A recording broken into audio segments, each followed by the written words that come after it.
Praise God. Kasi kapag nag-pray ka, mayroon kang ina-expect, inaasahan.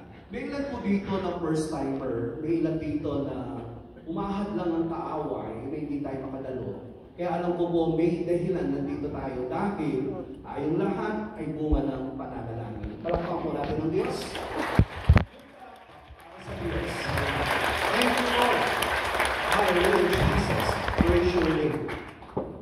Nasa ika-apat na gabi na po tayo ang ating title for this meeting, The Prayer.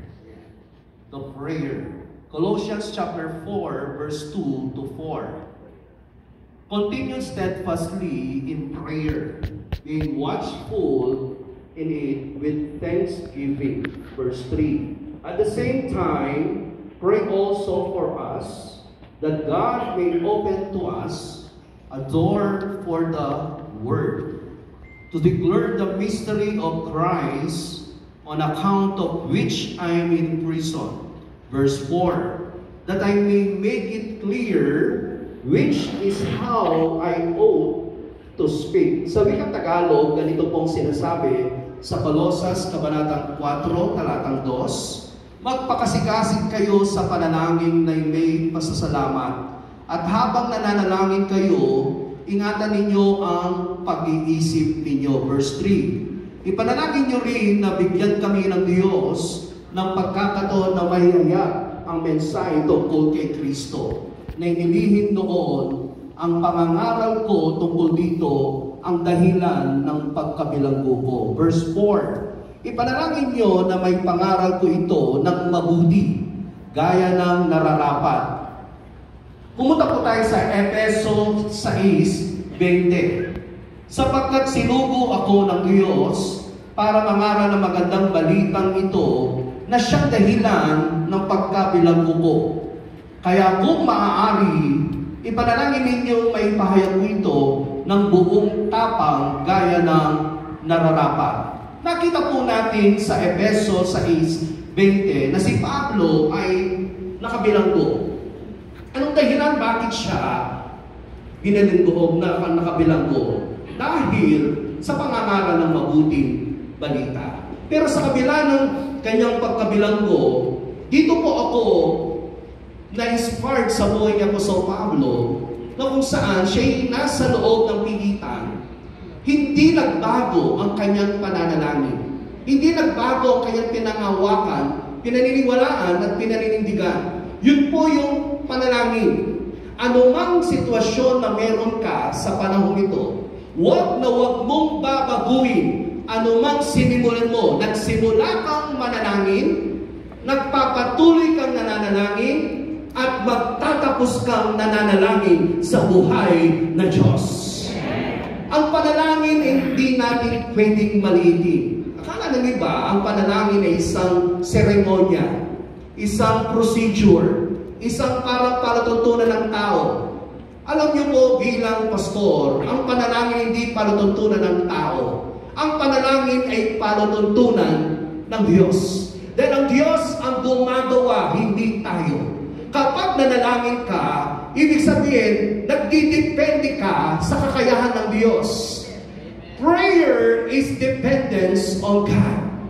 Kapag nananalangin ka, pinagkakatiwala mo ang iyong buhay, ang iyong negosyo, ang lahat ng aspeto ng buhay, dahil ang Diyos natin ay may kakayanan na magbigay ng bawat hinihiling natin. Kaya di ba, huminto na sila sa pananalangin. Akala nila, ang panalangin ay base lamang sa pakiramdam. Wala na yung nararamdaman niya na kung saan ayaw na yung manalangin. Kapatid, ang panalangin hindi po nakabase kung ano yung pakiramdam mo. Gusto mo man o hindi, dapat manalangin ka. Dahil ang pananalangin, ibig sabihin, nagtitiwala ka sa Diyos. Palakpakan natin ang Panginoon. So dito, sa loob ng bilangguan, nakuha pa ni Apostol Pablo ang isang nais niya, may pangaral ang salita ng Diyos, ang mabuting balita. Saan ka makakakita na sa loob ng mga hindi magagandang pangyayari, ang sitwasyon hindi nakapanig sa kanya? Imagine niyo po, ang kanyang dahilan na siya'y nabilanggo dahil sa kanyang pangangaral ng salita ng Diyos. Kung titignan mo, mawawala na siya ng gana. Bakit?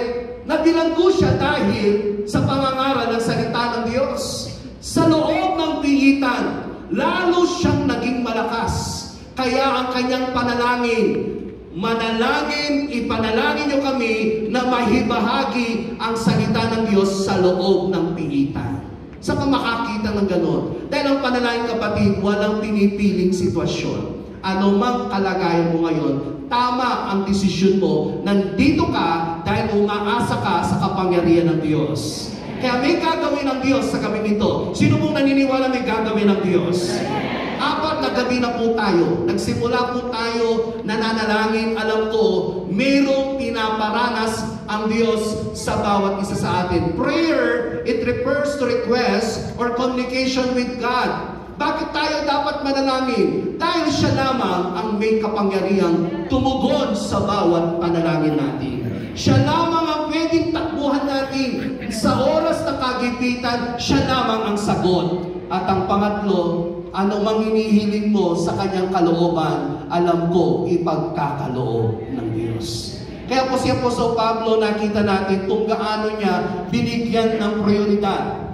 Prayer, you make prayer a priority in every season. Tandaan niyo po, ang panalangin, hindi ka nananalangin sa kalagitnaan ng pagsubok.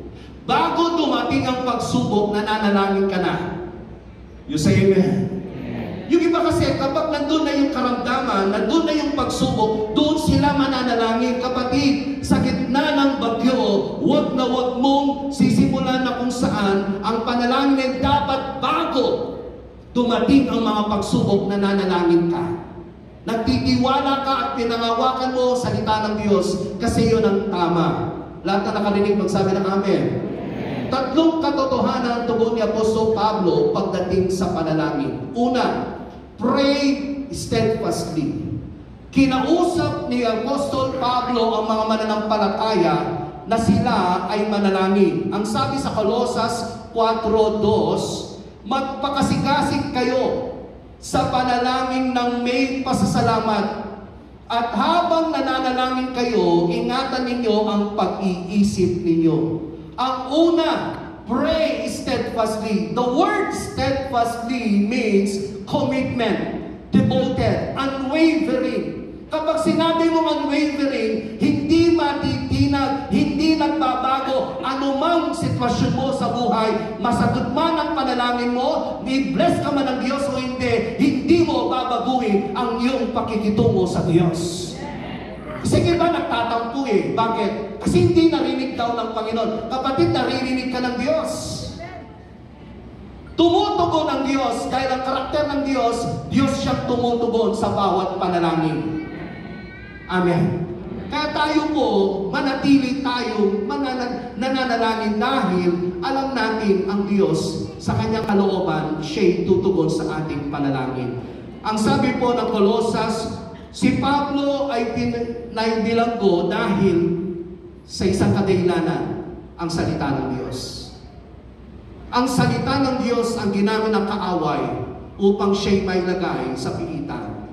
Pero akala siguro ng kaaway, anumang bato ng kaaway ng pagsubok at kapag subukan sa ating buhay, hindi babaguhin ng bawat Kristiyano ang kanyang pananalangin. The more na marami kang pinagdadaanan, the more na mananalangin ka sa buhay na Diyos. Palakpakan natin ang Panginoon. Kaya dapat silang manalangin para mabantayan ang kanilang pananampalataya. Imagine na habang nananalangin ka, sabi ni Apostol Pablo, bantayan nyo, ingatan nyo ang iyong isip. Bakit yun ang tinukoy ni Apostol Pablo? Madalas sa ating mga panalangin, ang ating mga panalangin ay patungkol sa ating mga sarili. Panalangin ako saan, pahabayan ang buhay ko, palusugin mo ang katawan ko, pagpalain mo ang buong pamilya ko, pagpalain mo ang negosyo ko. Nakalimutan natin ang panalangin tinutukoy ni Apostol Pablo. Ano yung tinutukoy niya? Panginoon, ingatan ninyo ang aking pamumuhay bilang Kristiyano. Imagine niyo po yung panalangin ni Apostol Pablo, ingatan mo ang aking kilos, ang aking ugali, ang aking pamumuhay. Hindi yung mga panlabas na pagpapalagay Dahil yan po ang focus ng tao ngayon. Na nakikita lang parang napapasin lang ang Diyos, naalala lang yung Diyos sa tuwing meron siyang gusto. Pero kapag wala na siyang gusto, maganda na yung buhay niya, hindi na siya mananalangin, kapatid, hindi ganun. Ang pananalangin, anumang sitwasyon mo, manalangin ka. Masaya ka, malungkot ka, pinagpala ka, o hindi ka man pinagpala, manalangin ka. Sabi na po sa Pablo, never stop praying. Sa 1 Thessalonians 5:17-18. Never stop praying. Pray without ceasing. Dahil ito ang kalooban ng Diyos. Kapatid, ang kalooban ng Diyos, anumang nararamdaman mo, natatanggap mo, ibigay mo yung nararapat para sa Diyos. Wala pong kabiguan ang pananalangin sa mananampalataya. Dahil ang Diyos po may isang salita. Tumutupad ang Diyos sa kanyang pinangako. Kaya kapatid, tuparin natin ang ating mga pinangako sa Diyos. Hindi po mahaba ang takbuhin natin sa panahon ito. Napakaiksi ng buhay. Tumatakbo ang bawat oras, kaya dapat nating matutunan na ang buhay natin ay gamitin sa pananalangin at pagbabahagi ng salita ng Diyos. Kapag hindi natin ginamit katulad ni Apostol Pablo, hindi niya inalis sa kanyang puso ang salita ng Diyos. Saan ka makakakita? Ang bukang bibig niya ay ang salita ng Diyos. Kapatid, tayo, anong ginagawa natin kapag nasa gitna tayo ng pagsubok? Inaalis natin yung panalangin. Kaya po sa church, sa tuwing nagkukol yung pastor ng panalangin, kakunti lang. Pagdating sa panalangin, kakunti lang. Bakit?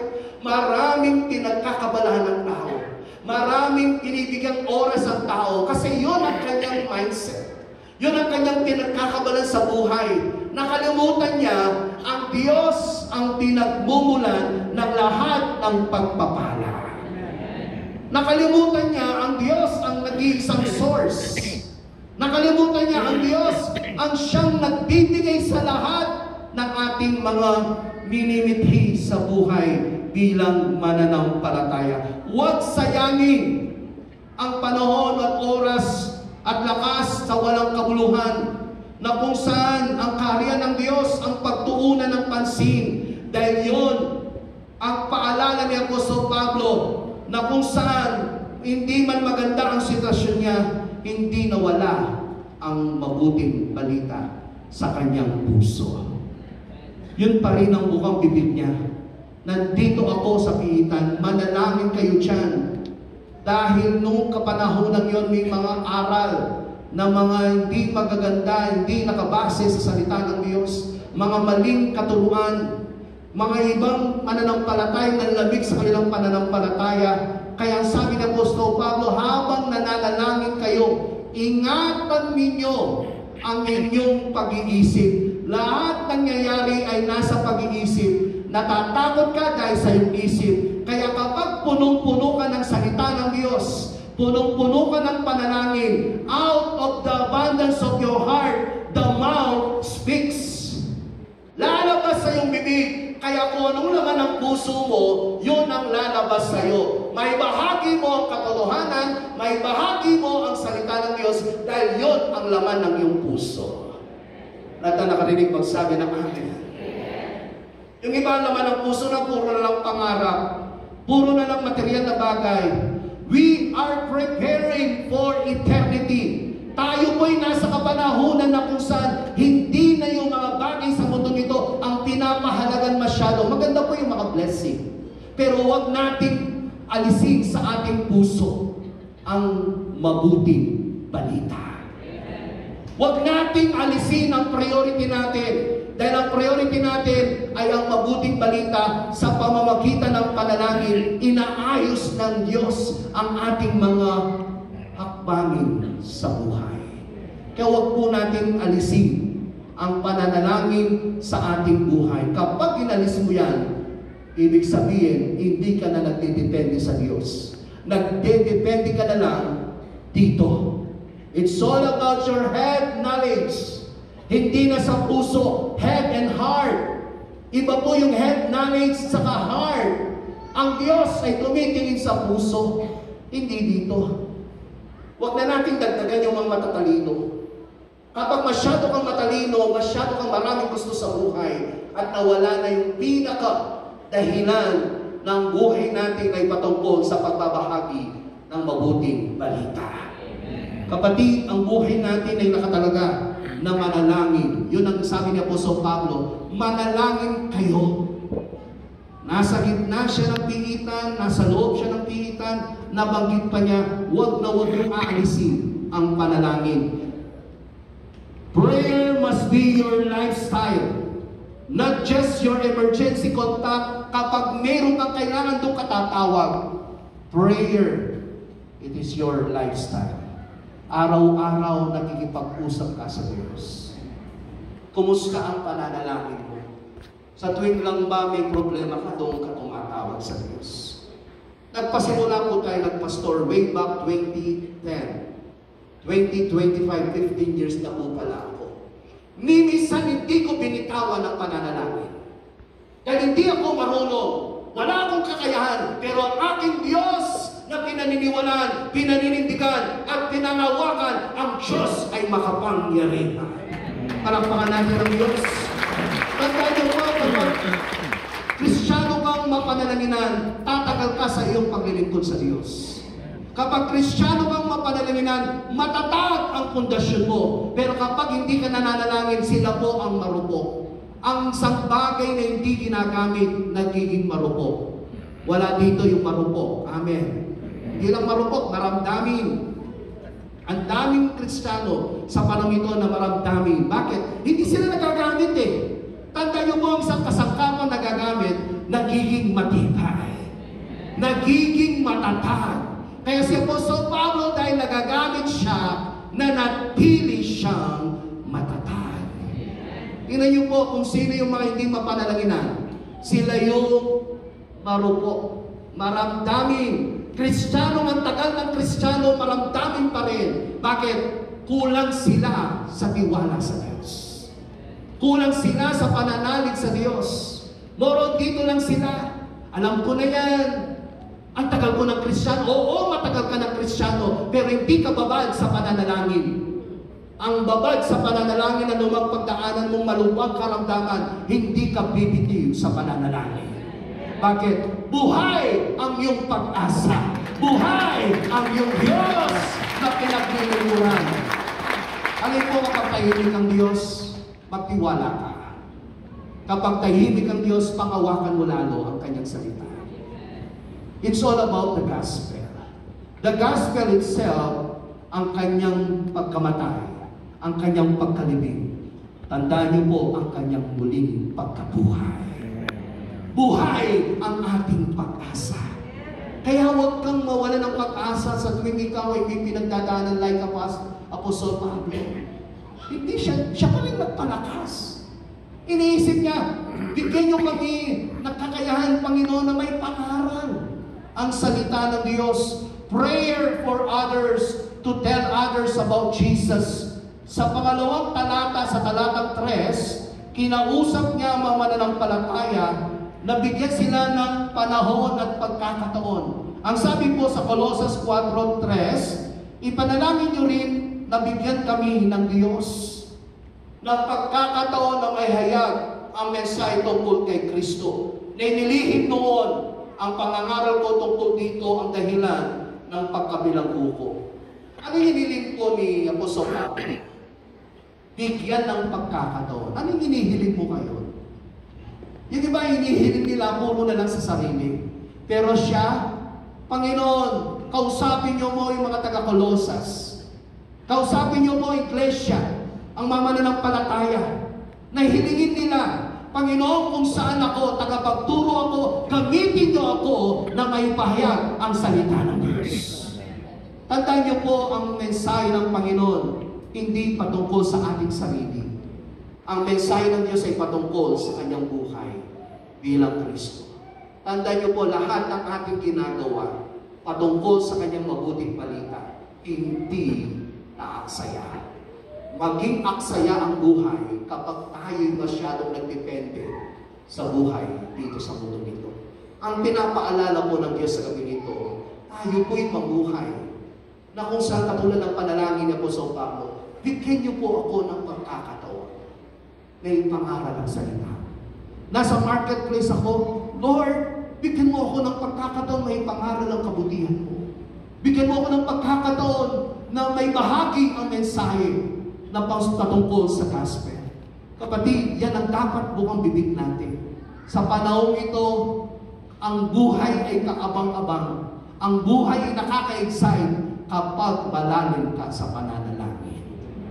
Kapag hindi ka nananalangin, wala nang saya. Andahin po, kapag nananalangin ka, natututo kang magpasalamat. Kaya sabi niya po sa Panginoon, be thankful, be watchful, be alert. Why? Kasi ang puso ang kaaway. Hindi mo namamalay na papalayo ko na pala sa Diyos. Ang buhay po natin, ang daming distraction. Imagine, iba po, nagsisimula sila, magsimula ng isang pamilya, walang panalangin. Nagsisimula sila ng business, walang panalangin. Tandaan niyo po, magsimula kang nananalangin, magpatuloy kang nananalangin, magtatapos kang nananalangin sa buhay.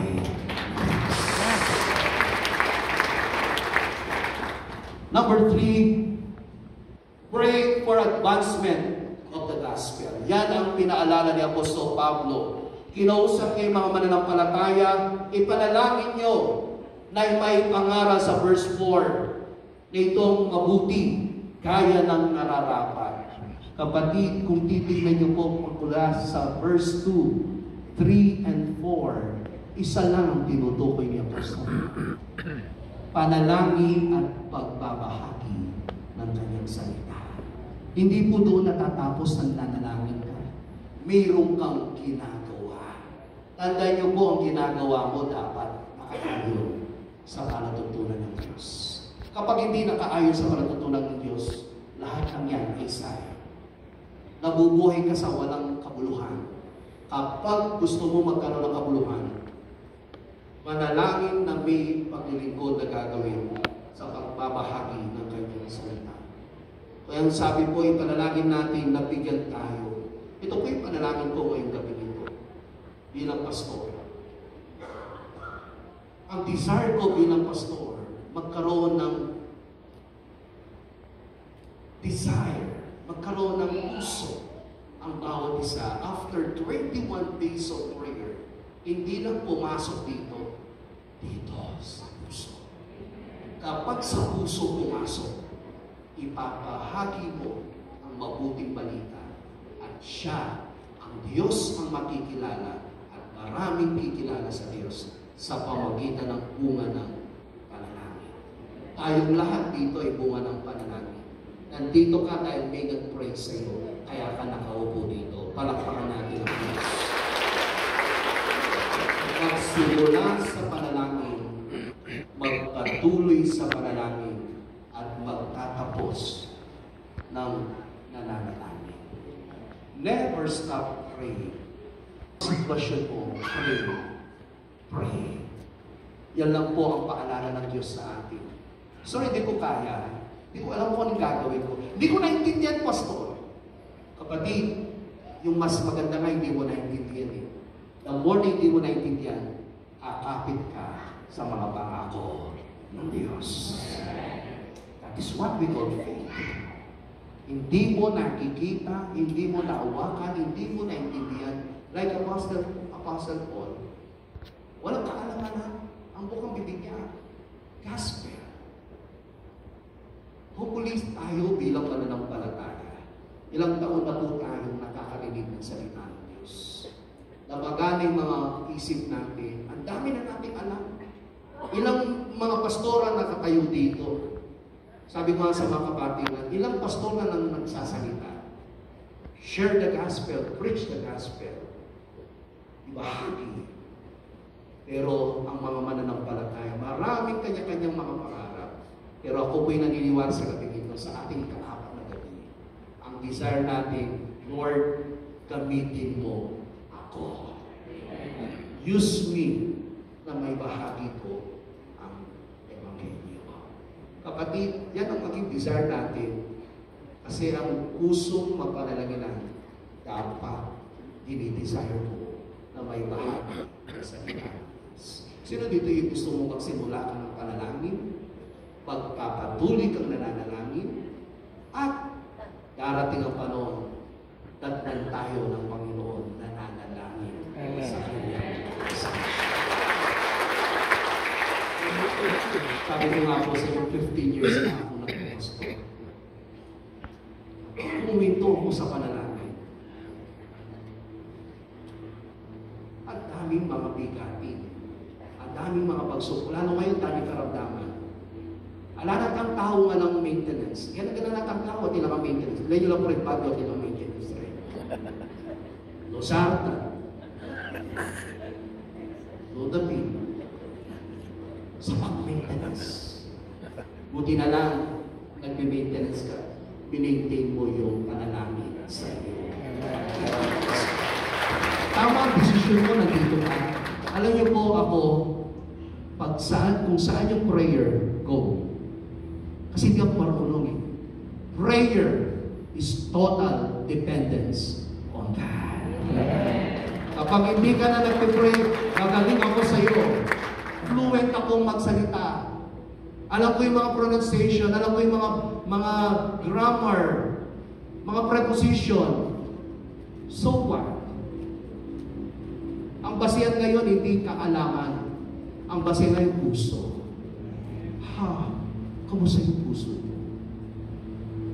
Praise God. Tayo nandito dahil pag-pray tayo. Lahat ng umaasa sa katugunan ng Diyos, magsabi ng amin. Panginoon, salamat po, Diyos, sa gabi nito. Pinalalahanan niyo kami sa inyong mga salita. Na ang buhay namin mananampalatay patungkol sa pananalangin. Ang buhay namin ay patungkol kung paano may bahagi ang iyong mabuting balita. Marami kaming aksayang panahon at oras sa lakas. Kapag nakalimutan po namin ibahagi ang tunay na dahilan kung bakit kami nabubuhay ang iyong mabuting balita. Pagpalain niyo po ang bawat isa sa aming pananalangin sa gabi ito, O Diyos. Nawa, Panginoon, sa aming pananalangin, Ikaw ang magpuspos sa amin, O Diyos. Sa gabi nito, may ilan na kauna-una nilang pagdalo ngayon. Aplusin niyo ang kanilang mga puso. Mayroon kang gagawin himala sa kanilang buhay. Panginoon, salamat na dito kami isa-isang dahilan upang maranasan ang iyong presensya. Ang sarap manalangin mo, Diyos. Ang sarap magpapal sa iyong presensya. Ang sarap, O Diyos, matamasa ang bunga ng panalangin. Kapag napag-pray, O Diyos, ito po ay masarap at maganda sa inyong harapan, O Diyos. Sa pangalan ni Jesus, sa aming Diyos at tagapagligtas, kayo po ang patuloy mo para marami. In Jesus' name we pray. Amen. Tingnan po sa bawat isa, tayo pong lahat ay tumayo. At bago po tayo darapos sa mga puntos na ating ipapanalangin, salamat po sa Panginoon dahil marami na po siyang tinugon sa ating mga pananalangin. Kaya pwede po ba natin palakpakan ang Panginoon? Masabi po tayo ng pasasalamat sa Kanya dahil tapat ang Diyos. Diyos siyang tumutugon sa ating mga pananalangin. Kaya kapatid, huwag po tayong mapagod sa ating pananalangin. Tiyak po ang ating pananalangin sapagkat po ang Diyos ay tumutugon sa ating mga pananalangin. At sa gabi pong ito, tayo po ay nasa bahagi po ng puntos na ating pananalangin. Una po, ipanalangin po natin na tayo po ay magpasya sa ating mga buhay, na tayo po ay makaabot ng isang tao at bahaginan po ng mabuting balita. At ang pangalawa po ay ang kaligtasan po ng ating buong pamilya, mga kaibigan, katrabaho, kamag-aral. Kaya sabay-sabay po tayong manalangin ngayon sa ating Panginoon. Amang Diyos, kami po ay lumalapit sa inyong mahabaging trono. Inilalapit po namin ang bawat isa nakabahagi po ng 21 araw na pananalangin at pag-aayuno. Dalangin po namin na magkaroon po kami ng maalab na pagnanais sa aming mga puso, na kami po ay makaabot ng isang tao at mabaginan po ito ng iyong mabuting balita. Ipag-isip po ninyo sa amin, O Diyos, kung sino po ang aming lalapitan. Ihanda niyo po ang kanilang mga puso at sa amin pong magbabahagi ng iyong salita. Bigyan niyo po kami ng tapang, lakas ng loob upang ibahagi ang iyong ebanghelyo. Ama, gayon din po, dalangin po namin ang kaligtasan ng aming buong pamilya, mga kaibigan, mga katrabaho, at mga kamag-aral. Dalangin po namin, gamitin niyo po ang bawat isa sa amin upang sila po ay aming maabot at matamo po nila yung magandang balita patungkol sa inyo. Ngayon pa lamang po, O Diyos, inaangkin na po namin ang kasagutan sa aming mga pananalangin dahil Ikaw ang Diyos na tumutugon sa aming mga pananalangin. Maraming salamat po sa pangalan po ng aming Panginoong Jesucristo. Amen. Ngayon naman po, nasa ikalawang magtubo tayo ng ating pong pananalangin. Ipanalangin po natin sabay-sabay ang ating pong bansang Pilipinas, lalong-lalo na po sa magaganap po na halalan 2025. Ipanalangin din po natin ang mga kasalukuyang namumuno dito po sa ating bayan at ang protection sa bansa sa mga parating na bagyo at mga kalamidad at kapayapaan at kaayusan at pagkakaisa ng bawat Pilipino. Tayo po ay manalangin. Amang Diyos, kami po ay nagpapasalamat dahil may Diyos kaming buhay sa oras na ito na nakikinig sa bawat dalangin ng iyong mga anak, O Diyos. Sa oras pong ito, itinataas po namin ang bansang Pilipinas na kung saan ang bansang ito ay binubod ninyo. Ang bansang ito, Panginoon, ay nilulugod ninyo. At alam po namin, O Diyos, na hindi nyo pababayaan ang bansang Pilipinas na ito.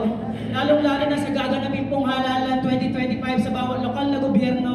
Ang Panginoon, iparanas nyo sa bawat mamamayang Pilipino kung sino ang karapat-dapat na iboto po ko. Dahil alam namin ang iyong paggabay ang siyang mararanasan po namin. Ang kaayusan, ang Panginoon, walang anumang pagkaduga, walang pagkawasak-wasak, walang pagkabaha-bahagi, kundi, Panginoon, magkaroon ng maayos na halalan sa magaganap po ng botohan, Panginoon. Kaya, Panginoon, alam namin na batid ninyo kung sino ang karapat-dapat sa posisyon na to. At walang sino man na pwedeng umupo na hindi nyo niloob, O Diyos. Pagpalain niyo po ang halalan nito sa pangalan ni Jesus. Pinapalangin din po namin lahat po na namumuno sa aming pong bansa sa kasulukuyan nito. Lalo-lalo na, Panginoon, ang aming pong presidente na si Bongbong Marcos, sa mga vice-presidente, sa mga senador, sa mga kongreso. Alam po namin na hanggang sila ay nakaluklok, mayroon pong pag-unlad, mayroon pagkaayos. Dahil alam po namin, Panginoon, na ikaw ang nagbigay sa kanila ng posisyon na ito. At gagamitin niyo sila sa bawat desisyon sa bansang Pilipinas na hindi, Panginoon, mananaig kung ano man ang tinatangkan ng kalaban. Kung, Panginoon, kung mayroon man na batas na pinapasok ang mga ibang senador, Panginoon, mga kongreso, na naniniwala kami na kung hindi ito ay kinululugot mo, kung hindi ito ayon sa iyong mga salita, O Diyos, hindi ito mananaig. Ang kalooban mo, Panginoon, ang siyang patuloy na manguna sa bayang ito. Dahil ang bayan nito ay para sa iyo lamang. Panatiliin mo ang kabanalan, panatiliin mo ang katwiran sa bansang ito, O Diyos. Pagpalain niyo po ang lahat po ng aming namumuno. At lalong-lalo na, Panginoon, ipinapanalangin din po namin ang proteksyon sa mga darating pa pong bagyo, mga kalamidad, sa mga bansa nagtatangkang sumakop sa bansang Pilipinas. Alam namin na ikaw ang Diyos ang may hawak ng bayang ito. Ikaw, O Diyos, ang siya may kontrolado sa bansang ito. At hindi niyo mababayaan ang iyong mga anak na nandito. Kami po ay sabay-sabay na nananalangin. Kami po ay sabay-sabay na nananampalataya na ikaw, O Diyos, ang siyang may hawak ito. Ikaw ang magbabalot ng proteksyon sa anuman, Panginoon, parating ng mga bagyo. Ihanda niyo po kami, Panginoon. Ihanda niyo po kami. Kaya mga sa bawat mamayang Pilipino, ikaw po ang patuloy, ang kapayapaan mo siya patuloy na maranasan. At alam namin, Panginoon, ang kaayusan sa bawat isa, ang pagkakaisa ng bawat Pilipino. Alam namin, Panginoon, ang bayang ito ay para sa iyo. Alam namin, ang Panginoon, na ang bayang ito ay kinalulugdan mo. Kaya sa pangalawang punto po natin, ipanalangin din po natin ang pag-aanda sa muling pagbabalik ng ating Panginoong Hesus. Tayo po ay manatili sa diwa ng pananalangin. Lord, hallelujah, Lord. Amang Diyos, Alam namin na ikaw ang nangako na ikaw po ay babalik dito upang kunin ninyo ang inyong mga anak. Kami po ay nananampalataya, O Diyos. Kami po ay nananabik sa iyong muling pagkabalik. Ihanda niyo ang bawat isa na upang sa gayon, hindi na po ito ang panahon ng kahinahan ng spiritual. Hindi na ito ang panahon na kami po ay tatalikod sa aming pong pananampalataya, kundi ang panalangin po namin sa oras ito na mas patatagin niyo ang aming pong pananampalataya, na mas paupuin niyo ang aming puso ng paglilingkod, dahil alam namin, Panginoon, malapit na ang panahon na iyong pagbabalik. Kaya Ama, patuloy, Panginoon, na kami po ay excited na makakasama ka sa iyong kaharian. Dahil sa mundong ito, Panginoon, temporarya lamang, pero ang buhay na walang hanggan na makakasama ka po namin. Yan po, Panginoon, ang aming pong gustong makamtan. Pagpalain niyo po ang bawat sa pangalan ni Jesus. Amen.